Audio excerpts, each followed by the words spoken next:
नमस्कार, news at 10 में आप सभी का स्वागत है। मैं हूं जया सिन्हा और अगले घंटे में होंगे देश और दुनिया की तमाम ताजा तरीन अपडेट्स। बात करेंगे अपने रिपोर्टर्स से भी जो है इस वक्त ग्राउंड जीरो पर मौजूद, और शुरुआत करते हैं इस वक्त की सुर्खियों के साथ। भाजपा ने कांग्रेस नेता राहुल गांधी पर फिर किया पलटवार, कहा अहंकार में डूबे हैं राहुल गांधी। कांग्रेस पार्टी संवैधानिक संस्थाओं और न्यायपालिका पर उठा रही है सवाल। गजेंद्र सिंह शेखावत ने कहा कानून के तहत राहुल को अयोग्य किया गया घोषित।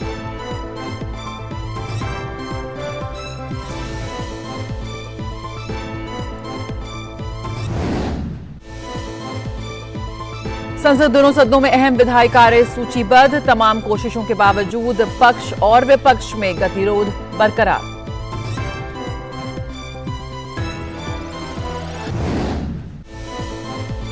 केंद्रीय स्वास्थ्य मंत्रालय ने आज सभी राज्यों की बुलाई बैठक में कोरोना और मौसमी इन्फ्लुएंजा से निपटने के लिए की जा रही है तैयारियों की समीक्षा।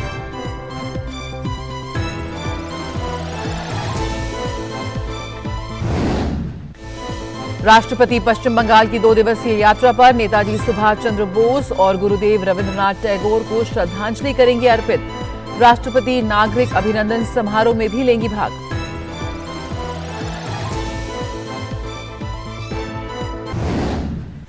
G20 के पर्यावरण और जलवायु स्थिरता कार्य समूह की दूसरी बैठक गांधीनगर में आज से होगी शुरू। बैठक में भूमि क्षरण को रोकने, पारिस्थितिकी तंत्र की बहाली में तेजी लाने और जैव विविधता को समृद्ध करने पर होगा मंथन।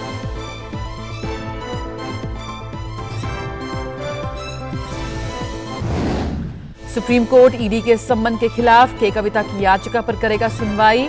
याचिका में दिल्ली आबकारी नीति घोटाला मामले में ईडी की ओर से जारी सम्मन को दी है चुनौती, साथ ही गिरफ्तारी पर रोक लगाने का भी है अनुरोध।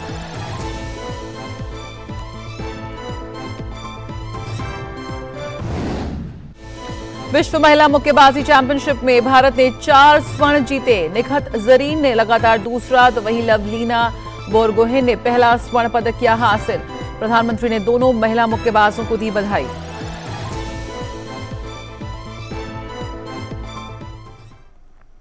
की तरह काम कर रहे हैं। 2018 में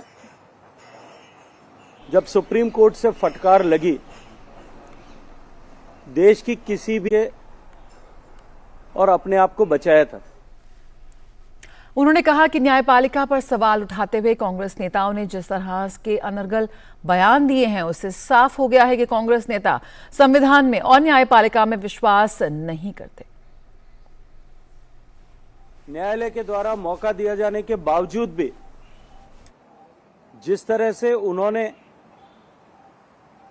उस मौके का अनादर किया, न्यायपालिका द्वारा सजा सुनाए जाने के बाद करते हुए जिस तरह के अनर्गल बयान किए, ये स्पष्ट हो गया है कि कांग्रेस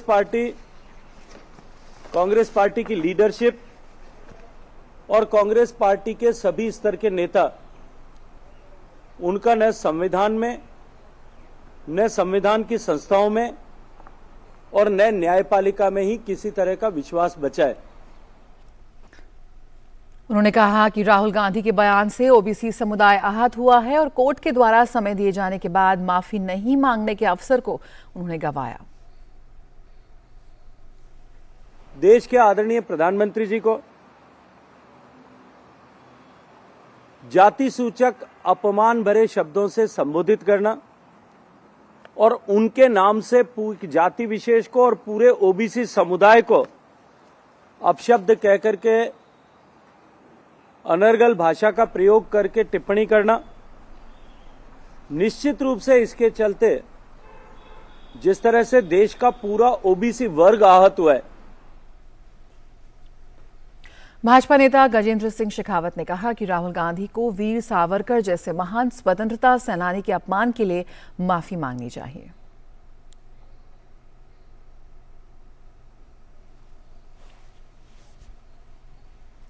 और बजट सत्र के दूसरे भाग का तीसरा हफ्ता आज से शुरू हो रहा है। पिछले 2 हफ्ते से कई मुद्दों पर दोनों सदन की कार्यवाही लगातार बाधित हो रही है। आज लोकसभा में प्रश्नकाल के बाद स्थायी समितियों की रिपोर्ट सदन में रखी जाएंगी। वहीं राज्यसभा में वित्त मंत्री निर्मला सीतारमण विनियोग विधेयक 2023 और जम्मू और कश्मीर के विनियोग विधेयक 2023 को सदन में चर्चा के लिए रखेंगी। इसके अलावा कपड़ा मंत्रालय, ग्रामीण विकास मंत्रालय, रेल मंत्रालय के कामकाज पर भी चर्चा होनी है। और संवाददाता शैलेंद्र मिश्र इस वक्त हमारे साथ जुड़ रहे हैं और जानकारी के साथ। तो संसद में अहम विधायी कार्य सूचीबद्ध, हफ्ते की शुरुआत हो रही है, लेकिन जिस तरह से बीते हफ्ते क्या कुछ रणनीति के साथ इस वक्त तमाम पॉलिटिकल पार्टीज उतरने की फिराक में है?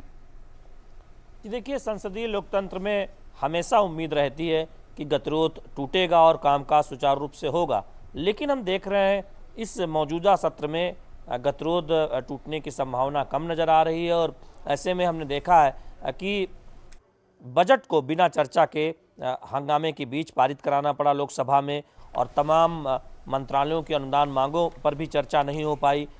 बजट पारित हो चुका है लोकसभा में। चूँकि ये एक वित्तीय बिजनेस होता है जो अनिवार्य होता है, और कोशिश ये होती है कि सबसे पहले बजट पारित कराने यानी फाइनेंस बिल पारित कराने की प्रक्रिया पूरी की जाए लोकसभा में कम से कम, जिससे कि वित्तीय बिजनेस को आगे बढ़ाया जा सके। और हमने देखा कि जब गतिरोध नहीं टूट पाया लोकसभा में और राज्यसभा में, तब ये कोशिश की गई कि जो अनिवार्य विधायी कामकाज है, वित्तीय बिजनेस है, उसे आगे बढ़ाया जाए। और हमने बीते हफ्ते देखा कि तमाम मंत्रालयों की अनुदान मांगे और साथ ही साथ फाइनेंस बिल को लोकसभा में बिना चर्चा के पारित कराना पड़ा, जो कि एक बहुत अच्छी और सुखद स्थिति नहीं है। चूँकि विपक्षी दल हंगामा कर रहे थे, ऐसे में सदन में गतिरोध देखने को मिल रहा था, तो ये एक मजबूरी में ऐसा किया जाता है जिससे कि बजट को पारित कराया जाए। चूँकि हम जानते हैं कि वित्त वर्ष नया शुरू होने वाला है, तो ऐसे में ये एक अनिवार्य है कि जब बजट सत्र का दूसरा चरण होता है उसमें फाइनेंस बिल को पारित कराना सबसे पहली प्राथमिकता होती है, जो एक अनिवार्य एक तरह से प्रक्रिया है जिससे कि कामकाज आगे वित्तीय कामकाज चलता रहे, बजट आवंटन हो जाए। तो निश्चित तौर पर हमने देखा है कि लोकसभा में वो काम हो चुका है, और अब राज्यसभा में चूँकि फाइनेंस बिल है, इसे पारित करा नहीं किया जाता, इसे वापस किया जाता है लोकसभा को।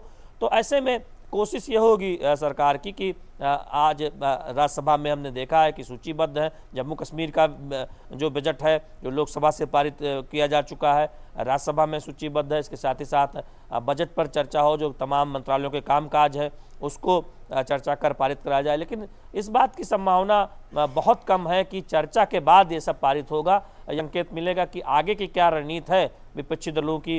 राहुल गांधी की सदस्यता जाने के बाद लोकसभा के कांग्रेस पार्टी क्या रणनीति बना रही है। संसद में गतिरोध बना हुआ दिखाई दे सकता है आज भी, लोकसभा और राज्यसभा दोनों में। तो ऐसे में कोशिश ये होगी कि अहम विधायी कामकाज को जो वित्तीय बिजनेस है, जो फाइनेंस बिल है, जो जिसे हम मनी बिल कहते हैं, उन सब को कम से कम लोकसभा में वापस कर दिया जाए, जिसकी प्रक्रिया पूरी हो जाए। हालांकि हम जानते हैं कि राज्यसभा में अनिवार्य नहीं है, क्योंकि अगर वो एक तय समय तक उसे लोकसभा को वापस नहीं किया जाता है तो उसे पारित मान लिया जाता है संसद के द्वारा। चूँकि अनिवार्य लोकसभा में है पारित कराया जाना, और वो प्रक्रिया हम जानते हैं कि बीते हफ्ते पूरी हो चुकी है। पिछले हफ्ते आम बजट को लोकसभा से पारित कराया जा चुका है। तो निश्चित तौर पर सरकार की ये कोशिश होगी कम से कम जो बचे हुए दिन है लोकसभा और राज्यसभा के मौजूदा सत्र में, उसमें कामकाज को आगे बढ़ाया जाए।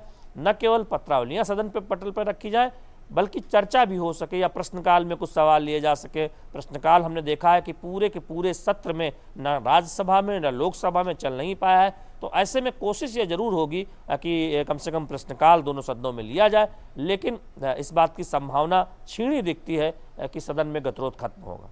बिल्कुल, तो इस बारे में अभी भी संभावना कमी है कि किस तरह से क्या कुछ काम आगे बढ़ेगा नहीं बढ़ेगा। चर्चा करके विधेयक जो हैं उनको पास कराने की कोशिश यहाँ पर हो पाएगी और किस तरह से वो सफल होगी। जैसा कि आपने जिक्र किया कि यहाँ पर बैठक बुलाई है, कांग्रेस संसदीय दल की बैठक भी है करीब 10:30 बजे के आसपास। यहाँ पर कांग्रेस इस पूरे मामले को लेकर एक बड़ा मुद्दा बनाना कर संसद में घमासान करने की मूड में है, लेकिन जो बाकी विपक्षी दल हैं उनकी तरफ से क्या कुछ आपको यहाँ पर सूत्रों के हवाले से क्या कुछ खबर मिल रही है? क्या वो इसमें कांग्रेस के कितने साथ यहाँ पर नजर आ रहे हैं? देखिए, जो मार्च निकाला था कांग्रेस पार्टी ने तमाम विपक्षी दलों के साथ, हमने देखा कि इसमें कई विपक्षी दलों के नेता शामिल हुए, उनके मुद्दे अलग अलग जरूर हैं। ऐसे में टीएमसी आज शामिल होगी कि नहीं ये देखना होगा, क्योंकि तृणमूल कांग्रेस लगातार कांग्रेस द्वारा बुलाई गई कई बैठकों में शामिल नहीं हुई है। टीएमसी हमने देखा है कि उसने अलग अलग रूप अपनाया है। सरकार को वो घेर जरूर रहे, लेकिन अलग अलग मुद्दों पर, महंगाई या किसी अन्य मुद्दे पर वो कांग्रेस के साथ खड़े होना नजर नहीं आते, खड़े होना नहीं चाहते। लेकिन आज की बैठक में क्या टीएमसी आएगी, ये देखने वाली बात होगी। दूसरी बात यह है कि टीआरएस जो अब बीआरएस हो चुकी है, भारत राष्ट्र समिति केसीआर की पार्टी, तेलंगाना के सीएम की पार्टी, तो उस पार्टी का क्या रुख होता है, क्या वो कांग्रेस के साथ खड़ा होना चाहती है या वो अपने मुद्दे उठाना चाहती है। दूसरी तरफ यह है कि ये आरोप लग रहा है सत्ता पक्ष की तरफ से कि जिन जिन दलों के नेताओं पर कोई एक तरह से देखें कुछ भ्रष्टाचार के मामले का सामना कर रहे हैं, वो सब एक साथ नजर आ रहे हैं। तो यानी बीजेपी अब ये सवाल उठा रही है कि देखिए, संवैधानिक संस्थाओं में तो कांग्रेस पार्टी का विश्वास है नहीं, लेकिन कांग्रेस पार्टी की रणनीति यही है कि दरअसल ये कोशिश की जाए जनता को बताने की, एक न्यायिक मामले में जिसमें सजा हुई, जिसमें सदस्यता उसके बाद में राहुल गांधी की गई, कि उसमें सत्ता पक्ष का षड्यंत्र है। तो ऐसे में जब न्यायालय ने फैसला दिया है, स्वतः सदस्यता समाप्त हुई है, उसमें सरकार कहाँ से आ जाती है, इस बात को बहुत प्रमुखता से बीजेपी सामने रख रही है। दूसरी बात यह है कि ओबीसी का जिस तरह से अपमान किया है, बीजेपी का यह कहना है अपने बयान के जरिए राहुल गांधी ने, जिसकी वजह से उनकी सदस्यता बाद में गई, तो राहुल गांधी को और कांग्रेस पार्टी को यह जवाब देना होगा कि आखिर वो इस तरह के बयान क्यों देते हैं, और जिससे कि एक समाज की भावना को चोटने की कोशिश करते हुए दिखाई दे रही। बिल्कुल, जिस तरह से आपने बयानों की बात की शैलेंद्र, यहाँ पर राहुल गांधी पहले लंदन में जाके कुछ कहते हैं, फिर यहाँ पर ओबीसी के मुद्दे पर बात होती है, फिर वीर सावरकर का नाम ले रहे हैं यहाँ पर, तो उनके जो बयान है वो अभी भी थमने को तैयार नहीं है। ऐसे में आज सुबह भी हमने देखा कि गजेंद्र सिंह शेखावत ने प्रेस वार्ता की और उस पर सीधा उनसे करारा उन पर हमला बोला और उनसे सीधे जवाब मांगा कि वो कब तक इस तरह के बयान देते रहेंगे। ऐसे में कांग्रेस पार्टी को यहाँ पर किसी न किसी को तो जवाबदेही तय करनी पड़ेगी और उनके बयानों की जिम्मेदारी लेनी होगी। ये देखिए, राहुल गांधी पर सवाल कई इसलिए भी उठते हैं कि आप महाराष्ट्र में महागाड़ी का हिस्सा थे, जो महागाड़ी अब एक तरह से कहें सरकार से बाहर हो गई, उसमें उद्धव ठाकरे उस वक्त मुख्यमंत्री थे, और आप सावरकर पर सवाल उठाते हैं। महाराष्ट्र की राजनीति में सावरकर पर सवाल उठाना ये अपने आप में कहें कि एक ये दिखाता है कि आप किस तरह की राजनीति कर रहे हैं। जब आप उद्धव ठाकरे के साथ हैं और उसके बाद आप सवाल उठाते हैं। जब राहुल गांधी ने सावरकर को लेकर बयान दिया है, हमने देखा है कि उद्धव ठाकरे की तरफ से उस पर बहुत कड़ी प्रतिक्रिया आई है, क्योंकि उन्हें पता है कि महाराष्ट्र के लोग इसे पसंद नहीं करेंगे। और हम जानते हैं कि स्वतंत्रता सेनानी पर कोई सवाल उठाए, देश के लोग इसे पसंद नहीं करते हैं। बीजेपी ये कहती है कि देखिए, अब आप संवैधानिक संस्थाओं पर तो सवाल उठाते ही रहे थे, अब आप स्वतंत्रता सेनानियों पर भी सवाल उठा रहे हैं। तो न कहीं जो कांग्रेस पार्टी की नीति है या राहुल गांधी की जो नीति है, उस पर सवाल उठ रहे हैं। बीजेपी भी सवाल उठा रही है और साथ ही साथ ये भी सवाल उठ रहा है कि आखिर आपकी ये कौन सी राजनीति है कि देश के लिए जिन्होंने बलिदान दिया, देश के लिए जिन्होंने संघर्ष किया, स्वतंत्रता दिलाने में मदद की, अब आप उन पर भी सवाल उठा रहे हैं। जबकि आप जाइए सेलुलर जेल, देखिए कि कितनी यातनाएं सही थी वीर सावरकर ने। जी बिल्कुल शैलेंद्र, बहुत बहुत शुक्रिया फिलहाल इस जानकारी के साथ जुड़ने के लिए। संसद में क्या गतिरोध टूटेगा, क्या किस तरह से जो महत्वपूर्ण विधायी कार्य आज सूचीबद्ध है उसमें क्या कुछ आगे बढ़ेगी कहानी, ये जानने की कोशिश करेंगे। कुछ देर में हमें समय है 11 बजे के आसपास शुरुआत होगी संसद की कार्यवाही की, देखते हैं क्या कुछ निकल कर आता है। फिलहाल यहाँ एक छोटे से ब्रेक के लिए आप बने रहिए न्यूज़ एट 10 के साथ। शुरू करो, डालो बुनियाद, घर महल नजर आएगा, वंडर लाइए, वंडर अपनाइए, फर्क नजर आएगा। वंडर सीमेंट, फर्क नजर आएगा।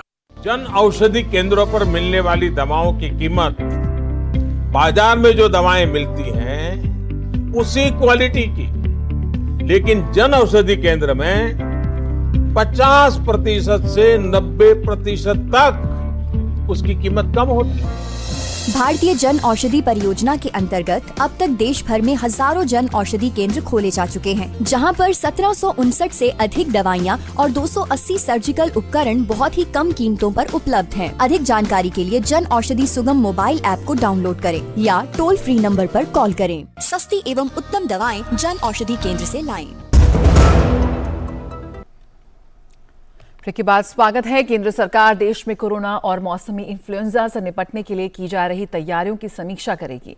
इसके लिए केंद्रीय स्वास्थ्य मंत्रालय ने आज राज्यों की बैठक बुलाई है। ये बैठक वर्चुअल माध्यम से होगी। इस बीच केंद्रीय स्वास्थ्य मंत्रालय और भारतीय चिकित्सा अनुसंधान परिषद की ओर से शनिवार को परामर्श जारी किया गया है। इसमें कहा गया है कि लोग भीड़भाड़ और बंद स्थानों में मास्क पहनने समेत कोरोना संबंधी अन्य दिशा निर्देशों का पालन करते रहें। वहीं देश भर के अस्पतालों में 10 और 11 अप्रैल को मॉक ड्रिल आयोजित की जाएगी। इसका उद्देश्य दवाओं, अस्पतालों में बिस्तरों, ऑक्सीजन उपलब्धता की समीक्षा करना है।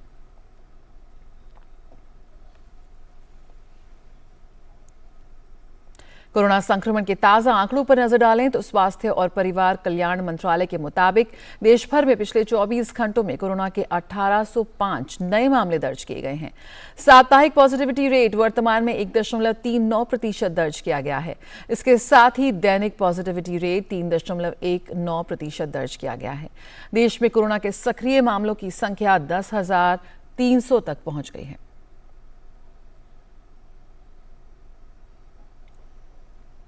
नितेंद्र सिंह हमारे साथ और जानकारी के साथ जुड़ रहे हैं। नितेंद्र, यहां पर तमाम राज्यों को इस वक्त अलर्ट किया गया है, समीक्षा बैठक हो रही है। क्या कुछ अपडेट इस वक्त है आपके पास पूरी तैयारियों को लेकर? देखिए जया, बीते 24 घंटे में 1800 से ज्यादा मामले दर्ज किए गए हैं और कल भी 1800 के से ज्यादा मामले दर्ज किए गए थे और बीते एक हफ्ते में 3 गुना कोरोना के मामलों में बढ़ोतरी हुई है। तो निश्चित तौर पे ये चिंता का विषय है और यही वजह है कि आज शाम 4-4:30 बजे से 5:30 बजे के बीच केंद्रीय स्वास्थ्य सचिव सभी राज्यों के स्वास्थ्य सचिवों के साथ एक वीडियो कॉन्फ्रेंसिंग के साथ बैठक कर रहे हैं और इस बैठक का मूल उद्देश्य यह है कि राज्य कितना तैयार है, अस्पताल आइसोलेशन वार्ड कितने अभी रेडी हैं, ऑक्सीजन की उपलब्धता सुनिश्चित हो, दवाओं की उपलब्धता सुनिश्चित हो, साथ ही साथ जो टीकाकरण जो प्रिकॉशन डोज है जिनका बाकी वो उनका कैसे लग रहा है और कितनी तेजी से लग रहा है। इसके अलावा जो प्रोटोकॉल है कोविड का, जो 5 सूत्री रणनीति है, उसका पालन कैसे राज्य करा रहे हैं, जनता को जागरूक करके इस पर भी विस्तार से चर्चा होगी। साथ ही साथ आने वाले दिनों में ऐसा ट्रेंड एक दिख रहा है कि केस बढ़ेंगे और इसी वजह से 10 और 11 अप्रैल को सभी देश के अस्पतालों को में मॉक ड्रिल का आयोजन किया जाएगा कि अस्पताल कितने तैयार हैं और उनकी तैयारियों को लेकर के सफदरजंग अस्पताल में मैं बताना चाहूंगा कि 200 से ज्यादा आइसोलेशन बेड तैयार कर लिए गए हैं। ठीक लोहिया में भी 2 आइसोलेशन वार्ड तैयार किया गया है। तैयारी पूरी तरीके से, हालांकि अभी अच्छी बात यह है कि अस्पताल में भर्ती होने की संख्या न के बराबर है। साथ ही साथ जो है मृत्यु भी अभी नहीं देखी जा रही है। इसका वजह ये माना जा रहा है कि जो 220 करोड़ डोज जो लगा है टीके का और सभी लोग करीब टीका ले चुके हैं और प्रिकॉशन डोज भी बहुत से लोगों ने लिया है, तो उसका असर है कि बीमारी गंभीर नहीं हो रही। लेकिन इसको फैलने से रोकना बहुत जरूरी है और यही वजह है कि टेस्टिंग को बढ़ाया जा रहा है और इसके संक्रमण के चेन को तोड़ना बहुत जरूरी है। लोगों से ये अपील की जा रही है कि वो मास्क जरूर लगाए, भीड़ भाड़ में जाए या किसी भी सार्वजनिक जगह पे जाए, बंद कमरे में अगर 4-5 लोग हैं तब भी मास्क लगाए, क्योंकि हम सब जानते हैं कि इन्हीं सब तरीकों से कोरोना के वायरस को रोका जा सकता है और ये एक बड़ा इम्पोर्टेंट टूल है हमारे लिए और इम्पोर्टेंट है बैठक। और बैठक के बाद निश्चित तौर पे हमें बताया जाएगा कि क्या कुछ किया गया, बैठक में क्या फैसला लिया गया, तो दर्शकों को अपने बताएंगे। बिल्कुल। एक और यहाँ पे ये भी बहुत जरूरी है कि जो ऐसे राज्य हैं जहाँ पर ज्यादा इस वक्त केसेस निकल कर आ रहे हैं उनको और भी ज्यादा तैयार और मुस्तैद रहने की जरूरत है। नितेंद्र, कौन से ऐसे राज्य हैं जहाँ पर इस वक्त हम देख रहे हैं कोरोना का ज्यादा जो वहाँ पे इन्फेक्शन इस वक्त ज्यादा हमें दिख रहा है? देखिए 7-8 ऐसे राज्य हैं जहां पर सबसे ज्यादा ट्रेंड देखा जा रहा है, जिसमें दक्षिण और पश्चिम के राज्य है। केरल सबसे नंबर 1 पे, जो टोटल केस आ रहा है उसमें 26% केरल से है, 21% महाराष्ट्र से है। उसी तरीके से गुजरात में, तमिलनाडु, कर्नाटक, ये ऐसे राज्य हैं जहां पर सबसे ज्यादा मामले बढ़ रहे हैं। तो इन पे फोकस किया जा रहा है क्योंकि हम जानते हैं कि अभी लोग ट्रेवल बहुत करते हैं, तो एक राज्य से दूसरे राज्य में आने का खतरा रहेगा। तो इसलिए जरूरी है कि उन राज्यों में खासतौर पे एक तो जागरूकता के साथ साथ जो टेस्टिंग कैपेसिटी को बढ़ाया जाए, आइसोलेट किया जाए लोगों को, ताकि संक्रमण के चेन को रोका जाए। तो निश्चित तौर पे इन राज्यों में जरूर फोकस होगा बैठक में। और दिल्ली में भी देख रहे हैं हम कि बढ़ रहा है ट्रेंड। हर दिन के अगर बात करें तो करीब 150 से 200 केस दर्ज किया जा रहा है दिल्ली के अंदर भी। तो यही वजह है कि थोड़ा सा चिंता का वजह है। सरकार के लिए, और सरकार चाहती है कि पहले से तैयारी हो और सब लोग प्रिपेयर रहे, तो आने वाले दिनों में संक्रमण के चेन को तोड़ा जाए, साथ ही साथ कोई भी व्यक्ति भर्ती ना हो या कोई किसी की मृत्यु ना हो, इसका ख्याल रखा जाए। बिल्कुल, बहुत बहुत शुक्रिया नितेंद्र इस जानकारी के साथ जुड़ने के लिए। तो एक बार फिर यहाँ पर कोरोना के मामले बढ़ते नजर आ रहे हैं, लेकिन जिस तरह से हमने पहले भी कोरोना को हराया, हम फिर कर सकते हैं। 4T टेस्ट, ट्रैक, ट्रीट और टीकाकरण, ये हमारे हथियार हैं जिनको लेकर एक बार फिर हम इसके साथ मुकाबला करने के लिए तैयार हैं। यहाँ पर जो तमाम राज्य हैं, केंद्र सरकार भी अलर्ट मोड में है और इस पूरी तैयारियों को लेकर समीक्षा बैठक आज की जा रही है। खबरों में आगे बढ़े। राष्ट्रपति द्रौपदी मुर्मू आज से पश्चिम बंगाल की 2 दिन की यात्रा पर रहेंगी। राष्ट्रपति कोलकाता में नेताजी भवन में नेताजी सुभाष चंद्र बोस को श्रद्धांजलि अर्पित करेंगी। इसके बाद वे जोरासंको ठाकुरबाड़ी जाकर गुरुदेव रविंद्रनाथ टैगोर को श्रद्धा सुमन अर्पित करेंगी। शाम को राष्ट्रपति मुर्मू के सम्मान में नेताजी इंडोर स्टेडियम में नागरिक अभिनंदन समारोह आयोजित किया जाएगा। राष्ट्रपति मंगलवार को बेलूर मठ जाएंगी। वे कोलकाता में यूको बैंक के 80 वर्ष पूरे होने पर आयोजित समारोह में भी शामिल होंगी।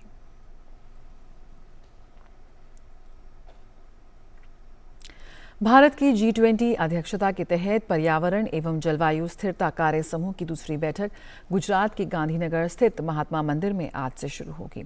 3 दिवसीय इस बैठक में पर्यावरण, मौसम, आपदा प्रबंधन और ऊर्जा संरक्षण समेत कई मुद्दों पर विचार विमर्श किया जाएगा।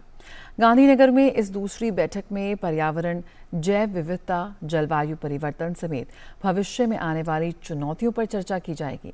साथ ही इस बैठक में जल संसाधनों के संरक्षण और प्रबंधन पर फोकस किया जाएगा। भारत को अपनी पारंपरिक जल प्रबंधन प्रथाओं के साथ साथ मेगा जल परियोजनाओं को डिजाइन करने और कार्यान्वित करने के मामले में तकनीकी क्षमताओं को प्रदर्शित करने का अवसर प्रदान करती हैं।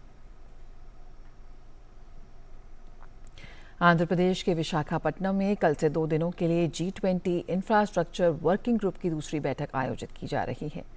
इस दूसरी बैठक का विषय कल के शहरों का वित्तपोषण, समावेशी, लचीला और टिकाऊ रखा गया है। इस बैठक में भविष्य के शहरों के निर्माण की दिशा में होने वाले निवेश को बढ़ावा देने और समग्र विकास के लक्ष्यों को हासिल करने पर ध्यान दिया जाएगा। सभी सदस्य देश अपने अनुभवों को साझा करेंगे, साथ ही सामूहिक भागीदारी पर भी मंथन करेंगे। ये 2 दिवसीय बैठक भारत की वार्षिक G20 अध्यक्षता का एक हिस्सा होगी, जो सितंबर में नई दिल्ली में शिखर स्तरीय बैठक के साथ समाप्त होगी। पहली G20 इंफ्रास्ट्रक्चर वर्किंग ग्रुप की बैठक पुणे में जनवरी में आयोजित की गई थी और केंद्रीय इलेक्ट्रॉनिक्स और IT राज्य मंत्री राजीव चंद्रशेखर विशाखापट्टनम में एक प्रेस वार्ता को भी संबोधित करेंगे।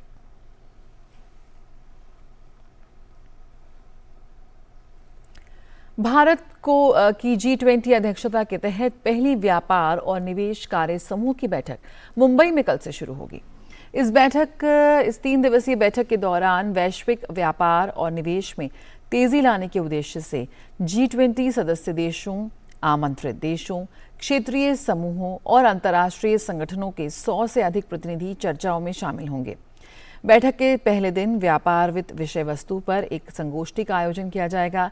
इसके 2 पैनल चर्चाओं में व्यापार वित्त की कमी को दूर करने में बैंकों, वित्तीय संस्थानों, विकास वित्त संस्थानों और निर्यात ऋण एजेंसियों की भूमिका व कैसे डिजिटलीकरण और फिनटेक समाधान व्यापार वित्त तक पहुंच में सुधार कर सकते हैं, इस पर विचार विमर्श किया जाएगा।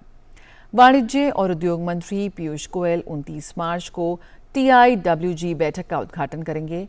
इसके बाद 2 कार्य सत्रों में TIWG के प्राथमिकता वाले मुद्दों पर विकास व समृद्धि के लिए व्यापार करना और लचीली वैश्विक मूल्य श्रृंखला के निर्माण पर चर्चा की जाएगी। इनमें विकास को समावेशी व लचीला बनाने के लिए साझा परिणाम प्राप्त करने, GVC में विकासशील देशों व वैश्विक दक्षिणी यानी दक्षिण अमेरिका, अफ्रीका, एशिया और ओशिनिया की भागीदारी बढ़ाने, GVC को समावेशी विकास के लिए काम करने और भविष्य के संकटों का सामना करने के लिए लचीली GVC के निर्माण पर जोर दिया जाएगा।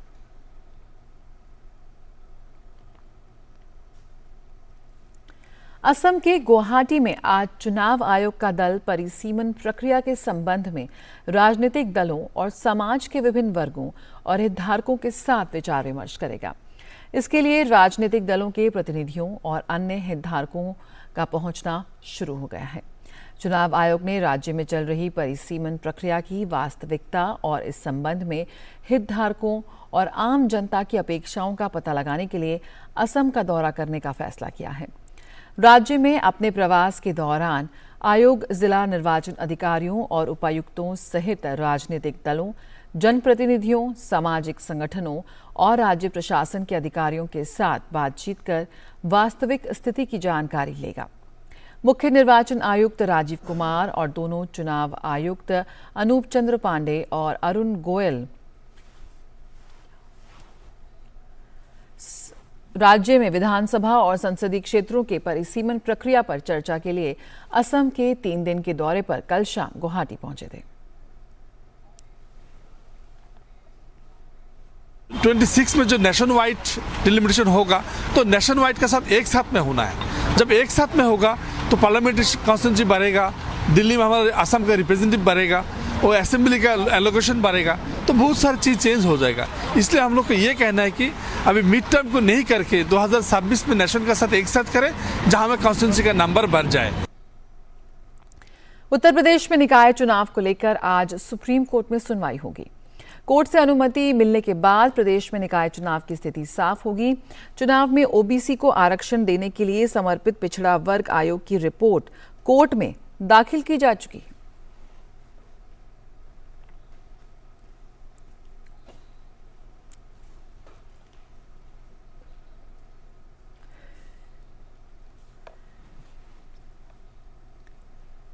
सुप्रीम कोर्ट भारत राष्ट्र समिति की वरिष्ठ नेता और तेलंगाना के मुख्यमंत्री के चंद्रशेखर राव की बेटी के कविता की एक याचिका पर आज सुनवाई करेगा।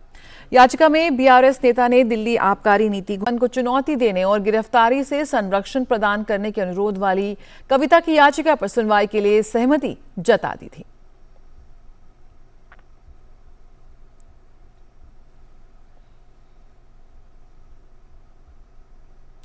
उमेश पाल हत्याकांड के आरोपित माफिया अतीक अहमद को कल दिन में 11 बजे को एमपी एमएलए कोर्ट में पेश किया जाना है। UP police team Atiq Ahmed को अहमदाबाद की साबरमती जेल से प्रयागराज ला रही है। अभी यूपी पुलिस अतीक अहमद को लेकर मध्य प्रदेश के झांसी पहुंच चुकी है। पुलिस का काफिला देर शाम प्रयागराज पहुंचेगा। अदालत के आदेश पर प्रयागराज से एसटीएफ के साथ पुलिस अधिकारियों ने रविवार सुबह साबरमती जेल पहुंचकर अतीक अहमद को अपनी कस्टडी में ले लिया था।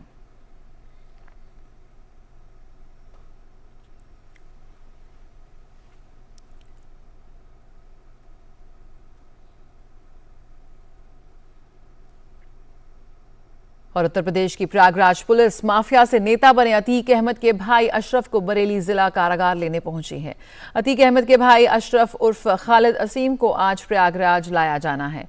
खालिद असीम पिछले 2.5 साल से बरेली जेल में बंद हैं। प्रयागराज में राजू पाल हत्याकांड के बाद गवाह उमेश पाल के अपहरण का अतीक अहमद और उसके भाई अशरफ मुख्य आरोपी हैं। अपहरण मामले में अतीक अहमद और उसके भाई अशरफ के खिलाफ रिपोर्ट दर्ज कराई गई थी। इस पर 28 मार्च को सजा सुनाई जा सकती है। इसके चलते दोनों को कोर्ट में पेश किया जाना है। के पास सुबह करीब 7 बजे भूस्खलन की घटना हुई है। घटना में 2 मकान क्षतिग्रस्त हो गए और कम से कम 20 परिवार प्रभावित हुए हैं। घटना में किसी के हताहत होने की खबर नहीं है। घटना के बाद प्रभावित 20 परिवारों को सुरक्षित स्थानों पर स्थानांतरित कर दिया गया है। भूस्खलन से खेतों में खड़ी फसल को भी नुकसान हुआ है। गांव में हुए नुकसान का आकलन किया जा रहा है।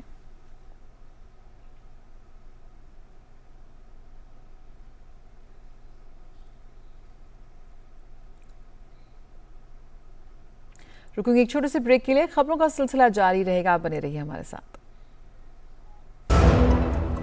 शुरू करो, डालो बुनियाद, घर महल नजर आएगा। वंडर लाइए, वंडर अपनाइए, फर्क नजर आएगा। वंडर सीमेंट, फर्क नजर आएगा। It's another 6. रिचार्ज जल्दी रिचार्ज करा। ये क्या किया?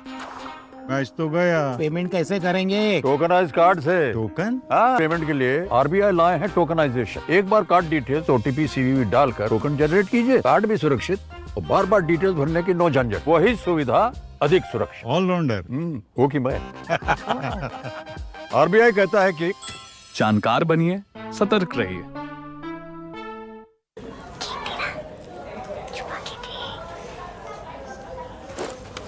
कितनी बार समझाया बच्चा पार्टी, हाथ धोकर करो अपनी party. Hand wash reminder by a hand ambassador Sachin Tendulkar का हाथ। सेवलॉन स्वस्थ इंडिया मिशन। ब्रेक के बाद स्वागत है। फिल्मों के जाने माने अभिनेता और पूर्व लोकसभा सांसद इनोसेंट का कल रात कोच्चि के एक निजी अस्पताल में निधन हो गया। वे 75 वर्ष के थे। मलयालम फिल्म उद्योग में वे 5 दशक तक सक्रिय रहे। तबीयत खराब होने पर इस महीने के आरंभ में उन्हें अस्पताल में भर्ती कराया गया था। पिछले कुछ दिनों से वे लाइफ सपोर्ट पर थे। इनोसेंट ने 700 से अधिक फिल्मों में अभिनय किया था, जिसमें ज़्यादातर हास्य भूमिकाएं थीं। उन्हें मलयालम सिनेमा के सर्वश्रेष्ठ हास्य अभिनेताओं में से एक माना जाता था। उनकी प्रसिद्ध फिल्मों में माझा विलकवाड़ी, number 20 Madras mail, Gandhinagar second street और डॉक्टर पशुपति शामिल हैं। दिवंगत अभिनेता का अंतिम संस्कार आज शाम त्रिशूर जिले के इरिंजा जालकोटा में होगा।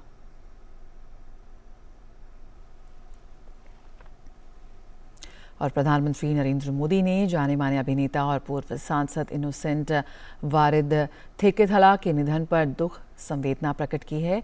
पीएम मोदी ने अपने ट्विटर संदेश में लिखा, इनोसेंट वारिद थेकेथला के निधन से बहुत दुखी हूँ। उन्हें दर्शकों को मंत्रमुग्ध करने और लोगों के जीवन को हास्य से भरने के लिए याद किया जाएगा। उनके परिवार और प्रशंसकों के प्रति संवेदनाएं उनकी आत्मा को शांति मिले।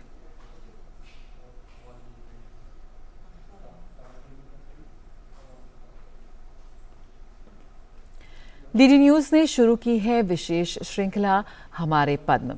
आज हम आपको बता रहे हैं महाराष्ट्र के गढ़चिरौली जिले के बेहद मशहूर झाड़ीपट्टी रंगमंच के कलाकार परशुराम कोमाजी खूणे के बारे में। परशुराम कोमाजी खूणे जी विदर्भ के दादा कोंडके के नाम से भी जाना जाता है। परशुराम महाराष्ट्र के नक्सल प्रभावित क्षेत्र से आते हैं। इन्होंने झाड़ीपट्टी रंगमंच को माध्यम बनाकर नक्सलियों के बहकावे में आ चुके कई युवाओं को सही मार्ग दिखाया है। खूणे नक्सल प्रभावित क्षेत्र में युवाओं के पुनर्स्थापना के लिए भी काम करते हैं और समाज के अंदर मौजूद नशा मुक्ति विश्वास जैसी कुरीतियों के साथ साथ स्वच्छता जैसे सामाजिक विषयों पर लोगों को जागृत करने के लिए भी इनका उपयोग करते हैं। अपने इस विशेष योगदान के लिए परशुराम कोमाजी खूणे ने हासिल की है पद्मश्री का सम्मान।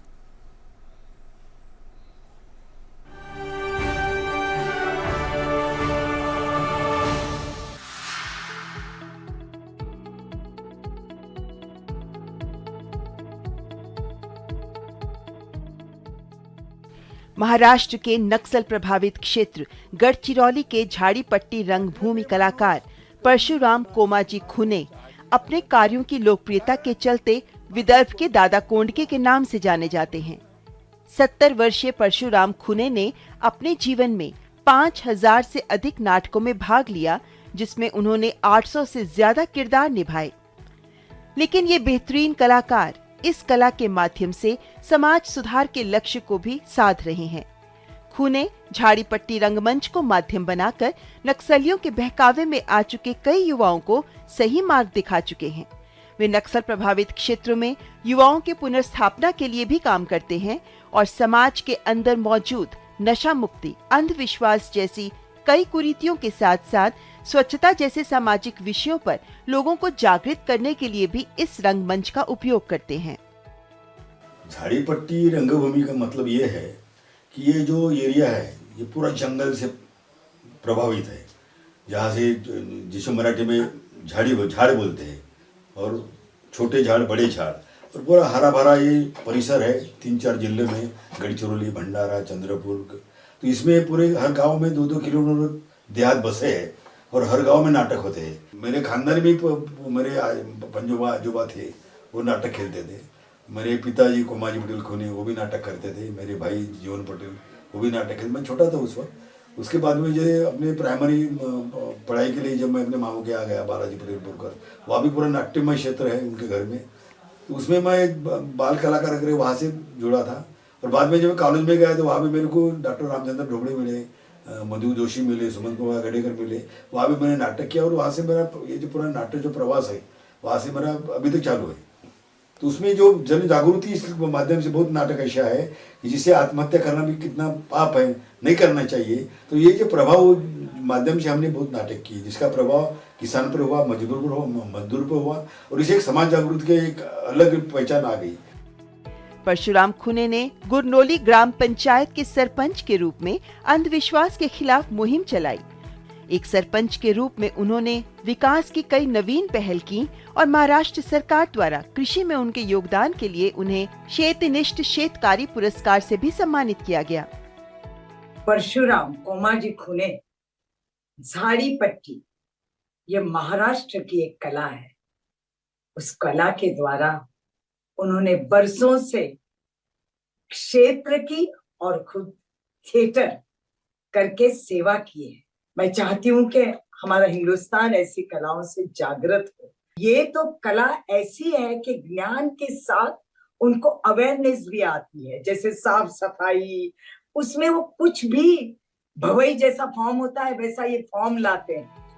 झाड़ीपट्टी एक लोक नाटक विधा है जो विदर्भ राज्य के पूर्वी हिस्से के जिलों चंद्रपुर, गढ़चिरौली, गोदिया और भंडारा में किया जाता है। धान की फसल जब कटने को आती है उस समय इन नाटकों का आयोजन किया जाता है। झाड़ीपट्टी रंगभूमि कलाकार परशुराम कोमाजी खुने को पद्मश्री पुरस्कार के लिए हार्दिक बधाई।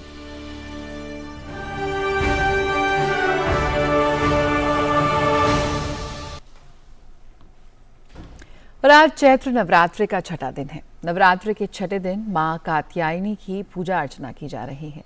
आज सुबह से ही मंदिरों में श्रद्धालुओं की भीड़ देखी जा रही है। दिल्ली स्थित झंडेवाला मंदिर, कालका जी मंदिर और छतरपुर मंदिर में श्रद्धालुओं ने सुबह हुई आरती में हिस्सा लिया।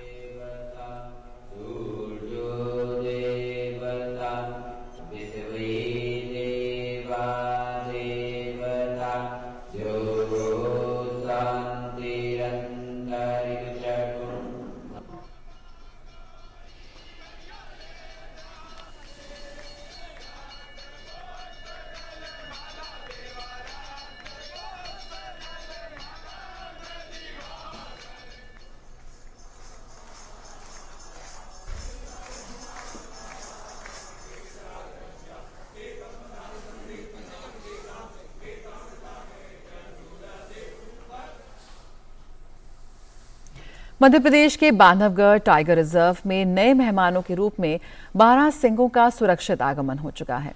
कान्हा नेशनल पार्क से पहली खेप में 19 12 सिंहों को बांधवगढ़ टाइगर रिजर्व लाया गया है। बांधवगढ़ के मगधी परिक्षेत्र के 50 एकड़ में बनाए गए 16 फेंसिंग युक्त बाड़े में 19 12 सिंहों को छोड़ा गया। इनमें से 2 मादा हैं और 11 नर हैं।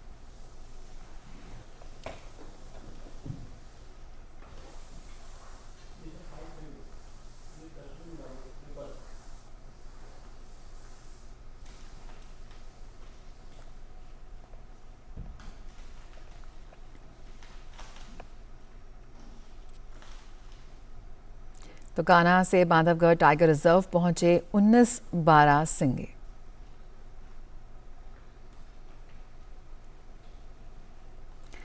और बात करें शेयर बाजार की तो भारतीय शेयर बाजार सोमवार को मजबूती के साथ खुले। सेंसेक्स 57,566 पर खुला, लेकिन चंद मिनट में ही ऊपरी स्तरों से बिकवाली के चलते इंडेक्स 57,501 तक फिसल गया। फिलहाल हल्की कमजोरी के साथ ट्रेड कर रहा है। इससे पहले शुक्रवार को सेंसेक्स 398 अंक नीचे 57,527 पर बंद हुआ था। बाजार पर दबाव बनाने का काम ऑटो और बैंकिंग स्टॉक्स कर रहे हैं। आज शुरुआती कारोबार में रुपया डॉलर के मुकाबले 7 पैसे की मजबूती के साथ 82.33 रुपए के लेवल पर ट्रेड करता दिखा।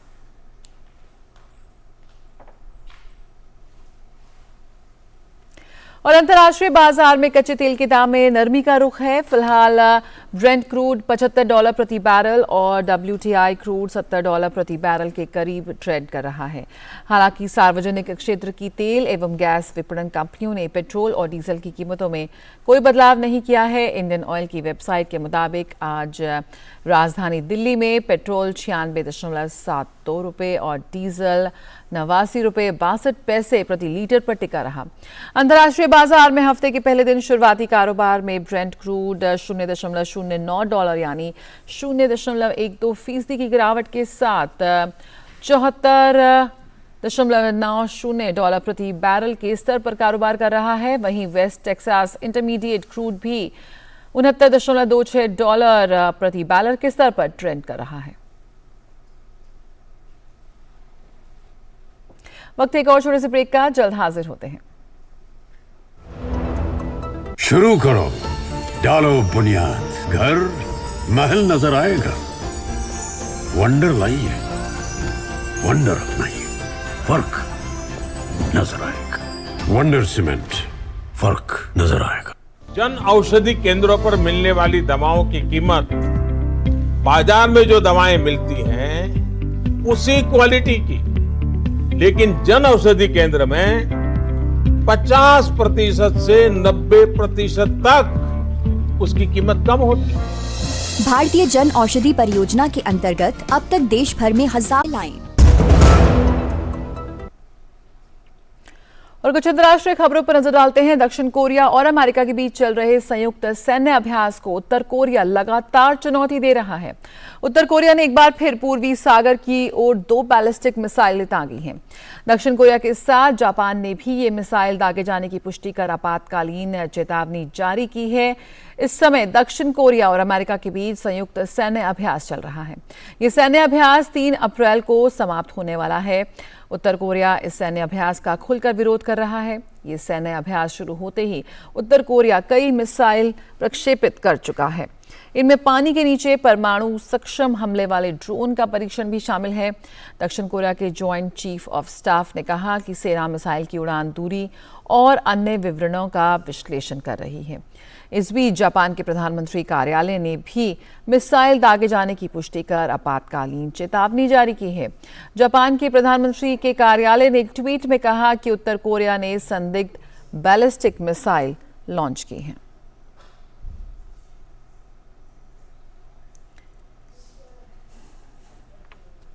अमेरिका ने कहा है कि रूस द्वारा अन्य देशों में परमाणु हथियार स्थानांतरित करने के अभी कोई संकेत नहीं मिले हैं।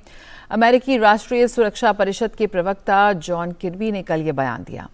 रूस के राष्ट्रपति व्लादिमीर पुतिन ने शनिवार को कहा था कि उनका देश पड़ोस और सहयोगी देश बेलारूस में सामरिक परमाणु हथियार तैनात करेगा।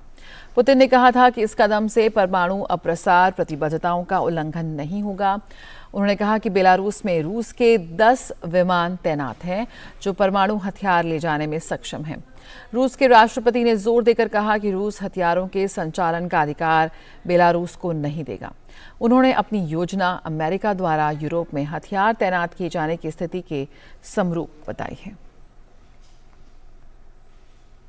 यूक्रेन के शीर्ष सुरक्षा अधिकारी ने बेलारूस में सामरिक परमाणु हथियारों की तैनाती करने की रूस की योजना की कल निंदा की और कहा कि मॉस्को अपने सहयोगी देश को परमाणु बंधक बना रहा है। हालांकि रूस ने कहा कि उसने यूक्रेन को पश्चिमी देशों के बढ़ते सैन्य सहयोग के जवाब में ये कदम उठाया है। इस बीच यूक्रेन सरकार ने परमाणु ब्लैकमेल की रूस की रणनीति से निपटने के लिए संयुक्त राष्ट्र सुरक्षा परिषद की आपात बैठक बुलाने का आह्वान किया है। रूस के राष्ट्रपति व्लादिमीर पुतिन ने शनिवार को सरकारी टेलीविजन के साथ एक साक्षात्कार में बेलारूस में सामरिक परमाणु हथियारों के तैनाती करने की अपनी योजना के बारे में बताया था।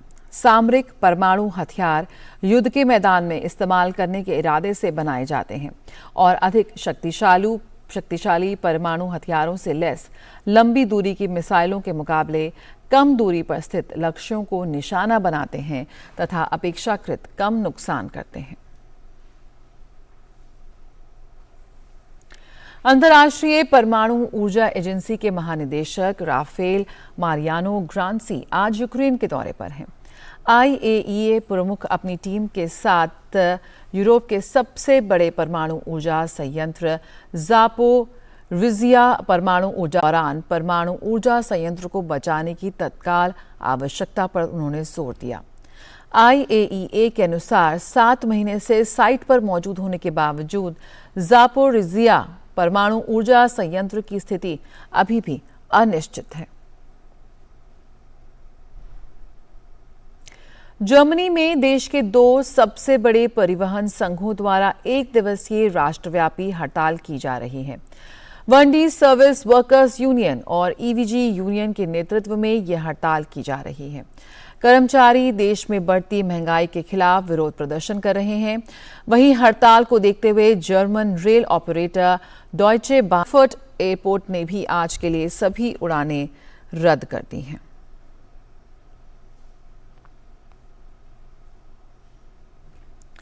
अमेरिका के कैलिफोर्निया स्थित एक गुरुद्वारे में 2 गुटों में गोलीबारी की जानकारी सामने आई है।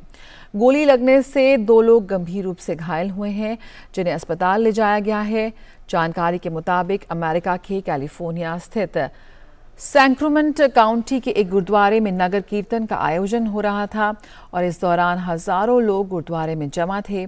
दिन भर अलग अलग कार्यक्रमों के बाद देर रात वहां जुटे कुछ लोगों के बीच विवाद हो गया और ये विवाद बढ़कर गोलीबारी में बदल गया, जिसमें 2 लोगों को गोली लग गई। गोलीबारी में घायल दोनों लोगों की हालत गंभीर बताई गई है।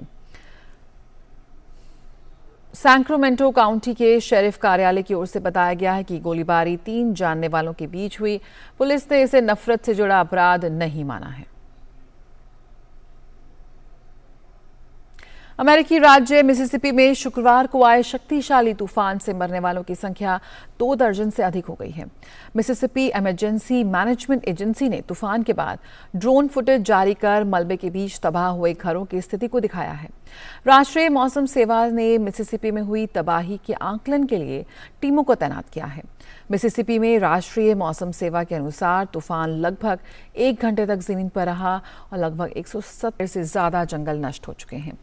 भीषण आग के कारण वेलेंसिया और आरागोन इलाके में 1700 से ज्यादा ग्रामीण अपना घर छोड़ने पर मजबूर हुए हैं।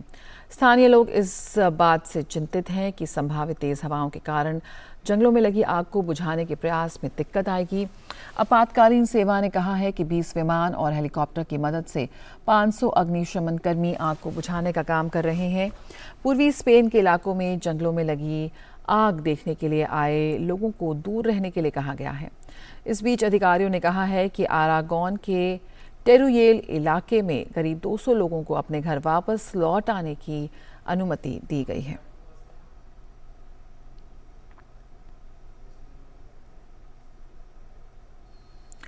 और इजराइल के राष्ट्रपति इसाक हरजोग ने प्रधानमंत्री बेंजामिन नेतन्याहू के देश में होने वाले न्यायिक सुधार को तुरंत रोकने को कहा है।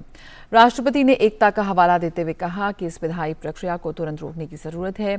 इस बीच लिकुड पार्टी के प्रमुख सदस्यों ने भी न्यायिक सुधार से जुड़े विधेयक को रोकने का आह्वान किया है, लेकिन न्याय मंत्री यारिव लेविन और बेन गिवियर और स्मोट्रिच ने इसे रोकने का विरोध किया है।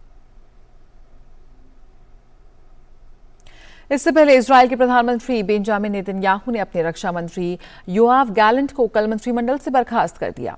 दरअसल योआव गैलेंट ने शनिवार को नेतन्याहू से आग्रह किया था कि वे इजरायली न्यायपालिका में प्रस्तावित अमूलचूल परिवर्तन को रोक दें। इस बात पर दोनों में टकराव की स्थिति बन गई थी। गैलेंट सेना के पूर्व जनरल और इजराइल के सत्ताधारी लिकुड पार्टी के वरिष्ठ सदस्य हैं। इजराइल के रक्षा मंत्री को बर्खास्त करने के बाद यरूशलेम और तेल अवीव में हजारों की संख्या में प्रदर्शनकारी सड़कों पर आ गए।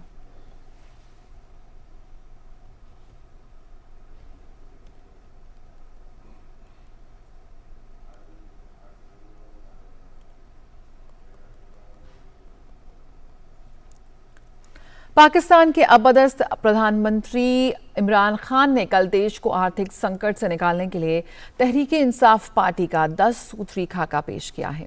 इमरान खान ने ये प्रस्ताव लाहौर में एक भव्य जनसभा के दौरान रखा। मीनारे पाकिस्तान पर कल आयोजित जनसभा में इमरान ने देश की सत्तारूढ़ पार्टी को अलग अलग मोर्चे पर संकट का सामना कर रहे पाकिस्तान को उबारने की योजना पेश करने की चुनौती दी। पीटीआई प्रमुख ने कहा कि वे चुनौती देते हैं कि मौजूदा सरकार में देश को बचाने की क्षमता या नियत नहीं है। और दिल्ली में आयोजित हुई महिला विश्व बॉक्सिंग चैंपियनशिप में रविवार को भारत को 2 और स्वर्ण पदक हासिल हुए। भारत की मुक्केबाज निखत जरीन और लवलीना बोरगोहेन ने अपनी अपनी वेट कैटेगरी में गोल्ड मेडल जीतने में कामयाबी पाई। गौरतलब है कि विश्व चैंपियनशिप में निखत का ये लगातार दूसरा स्वर्ण पदक है। और शनिवार की तरह रविवार का दिन भी भारत के लिए शानदार रहा। भारत की बेटियों ने सुनहरा इतिहास लिखते हुए दिल्ली में आयोजित हुई महिला विश्व मुक्केबाजी चैंपियनशिप में भारत को 4 स्वर्ण पदक दिलाए।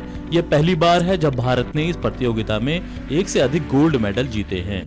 नीतू गंगस और स्वीटी बोरा के बाद अब बारी थी निखत जरीन और लवलीना बोरगोहेन की। ये दोनों मुक्केबाज भी भारत की उम्मीदों पर खरा उतरी और स्वर्ण पदक जीतने में कामयाब रही। रविवार को खेले गए 50 किलो भार वर्ग के फाइनल में निखत का सामना वियतनाम के मुक्केबाज से था, जिसमें निखत ने अपनी प्रतिद्वंदी को कोई मौका नहीं दिया और इस खिताबी मुकाबले को निखत ने 5-0 से अपने नाम किया। निखत के विश्व चैंपियन बनने पर प्रधानमंत्री मोदी ने उन्हें मुबारकबाद दी। उन्होंने ट्वीट करते हुए लिखा, वर्ल्ड बॉक्सिंग चैंपियनशिप में शानदार जीत और गोल्ड जीतने पर निखत जरीन को बधाई। वह एक उत्कृष्ट चैंपियन हैं जिनकी सफलता ने कई मौकों पर भारत को गौरवान्वित किया है। विश्व चैंपियनशिप में निखत का ये लगातार दूसरा स्वर्ण पदक है। गौरतलब है कि निखत ने 2022 में इस्तांबुल में आयोजित विश्व चैंपियनशिप में भी स्वर्ण पदक जीता था। अपनी इस जीत को निखत ने बेहद खास बताया। Playing in front of the home crowd, so this medal is very special to me. Hopefully I'll keep winning like this and make my country proud in future as well. This competition was a great experience and learning for me because I have played 6 bouts here and I was unseeded, and then back-to-back matches. It was really tough for me, but I still managed to win all the bouts against good boxers, and at the end I won this gold medal for my country and I'm really happy. वहीं लवलीना बोरगोहेन ने भी महिला विश्व मुक्केबाजी में स्वर्ण पदक जीतने में सफलता हासिल की। लवलीना ने 75 किलो भार वर्ग के फाइनल में ऑस्ट्रेलिया की कैटलिन पार्कर को 5-2 से शिकस्त दी। विश्व चैंपियनशिप में लवलीना का ये पहला गोल्ड मेडल है। इससे पहले लवलीना 2 कांस्य पदक जीत चुकी हैं। उनकी इस जीत पर पीएम मोदी ने उन्हें शुभकामनाएं दी। उन्होंने ट्वीट करते हुए लिखा, बॉक्सिंग विश्व चैंपियनशिप में शानदार प्रदर्शन करने के लिए लवलीना बोरगोहेन को बधाई। उन्होंने कमाल का हुनर दिखाया। उनके गोल्ड मेडल जीतने पर भारत बेहद खुश है। लवलीना की इस कामयाबी से उनका परिवार भी बेहद उत्साहित दिखा। उनके पिता और कोच ने अपनी खुशी जाहिर की। उन्होंने कहा, विश्व चैंपियन बनना लवलीना का सपना था। बहुत खुशी महसूस हो रहा है। उनका सपना था वर्ल्ड बॉक्सिंग चैंपियनशिप में गोल्ड मेडल जीतने के लिए। अभी उसका सपना सच हुआ, उसका सपना भी पूरा हुआ, वो भी खुशी है। हम लोग माता पिता भी बहुत खुश हूँ। उसका परफॉर्मेंस था, बहुत अच्छा परफॉर्मेंस था, क्योंकि आप लोग सभी ने देखा है कि जो फर्स्ट राउंड था उसमें लवलीना लीड लेके रखा था, लेकिन सेकंड राउंड में उसका ओपोनेंट उससे अच्छा खेला तो वो लीड लिया। लेकिन थर्ड राउंड में था डिसीजन राउंड, जिसमें लवलीना ने उसका बेस्ट एफर्ट दिया है, जिसके कारण वो आज ये वर्ल्ड वुमेन बॉक्सिंग चैंपियनशिप का गोल्ड मेडल अचीव करने में वो सक्षम हुआ है। उल्लेखनीय है कि दिल्ली में आयोजित हुई इस महिला विश्व बॉक्सिंग चैंपियनशिप में भारत ने पहली बार एक से अधिक स्वर्ण पदक जीतने में सफलता पाई है। भारतीय मुक्केबाजों ने 48, 50, 75 और 81 किलोग्राम भार वर्ग में कुल 4 स्वर्ण पदक अपने नाम किए हैं। ब्यूरो इनपुट के साथ दिल्ली से नारायण सिंह की रिपोर्ट, डीडी न्यूज। और अगली खबर आपकी सेहत से जुड़ी हुई। सुबह के समय सिरदर्द होना, लगातार तेज सिरदर्द होना और सिरदर्द की तीव्रता बढ़ रही हो तो अक्सर व्यक्ति इसे माइग्रेन मानकर दवा लेता है या इंतजार करता है कि सिरदर्द कम हो जाए और ये समझता है कि सिरदर्द होना एक सामान्य समस्या है। पर यह सिरदर्द कहीं मस्तिष्क में एक रसौली का लक्षण तो नहीं, इसकी जांच बेहद जरूरी है।